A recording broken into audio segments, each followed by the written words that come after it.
السلام علیکم ورحمۃ الله وبرکاتہ.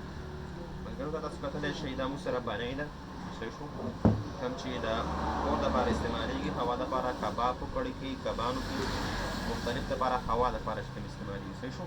دا موږ سره د دې چې کوم فعل منلی دی د دې موږ سره څلور تاره دي صحیح شو. دې کې چې کوم دی موږ دا دوه د سټارټینګ نوم ټاکلي دا دوه رنینګ دی صحیح شو. نو په دې کې موږ د کپیسټر کنیکشن څنګه کوو، د مین سپلای ده ټیک شو. تاسو کتلی شئ زه تاسو سمجه کوم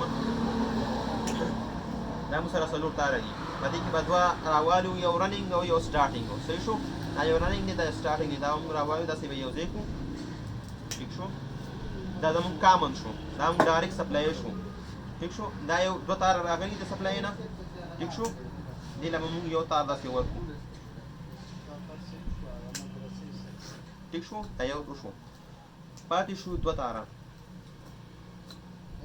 دا دوه به کپیسټر لري. دې کې دا یو دا رنینګ دی، دې سره موږ دا دوه کپیسټر تاره یو به دې سره یو ځای کړو،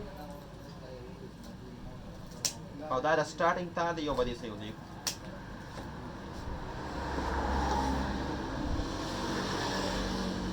صحیح شو. اوس کم د سپلای چې کم 220 تار یو خو دې ته ولګو ډایرکټ ته، دا بل به راوالو د دې رنینګ سره به یو ځای کړو صحیح شو. د سټارټینګ سره به نه یو ځای کړو، دې رنینګ سره به یو ځای کړو. ها دا وشو. اوس ته موږ بنې سار ورکو، آیا دا داسې تاویده نو بیا به موږ کنیکشن الټا کوو، که نه صحیح داسې تاویده نو بیا به موږ ټیک کوو صحیح شو. دا اوس تاسو مخکې موږ دا سیریز کې ورکوو بلکل اوکې دی صحیح شو. داسې تاویږي صحیح شو. کلاس وایز ته یې انټي کلاس وایز ته بیا به موږ دا د دې کوم چې دا تار دی دا د سټارټینګ نه دا هم راوالو، دا یو به راوالو د کپیسټر سره به ولګو، او دا به راوالو د لاګ سره به ولګو، زموږ چکر به بیا ټیک شي صحیح شو. دا اوس ټیک ټاک دی. دا اوس تاسو ته چې کومه دا کپیسټر